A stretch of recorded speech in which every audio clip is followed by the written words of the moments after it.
Budget आज सादर होत आहे। थोड्याच वेळात केंद्रीय अर्थमंत्री निर्मला सीतारामन अंतरिम बजेट सादर करतील।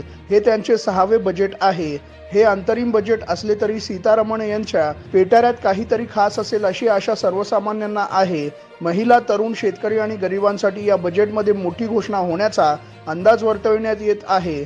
मोदी सरकारच्या 2.0 मधील या शेवटच्या अर्थसंकल्पाकडून मोठ्या अपेक्षा आहेत। आता काही वेळातच अंतरिम अर्थसंकल्प सादर होईल। केंद्रीय अर्थमंत्री निर्मला सीतारामन या आज 11 वाजता लोकसभेत केंद्रीय बजेट 2024 सादर करतील। 1999 पासून केंद्रीय अर्थसंकल्प दुपारी 11 वाजता सादर करण्याची प्रथा सुरू झाली आहे।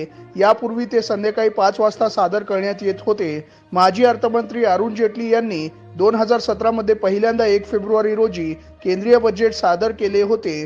तेव्हापासून अर्थसंकल्प 1 फेब्रुवारी रोजी सादर करण्याची प्रथा सुरू झाली आहे।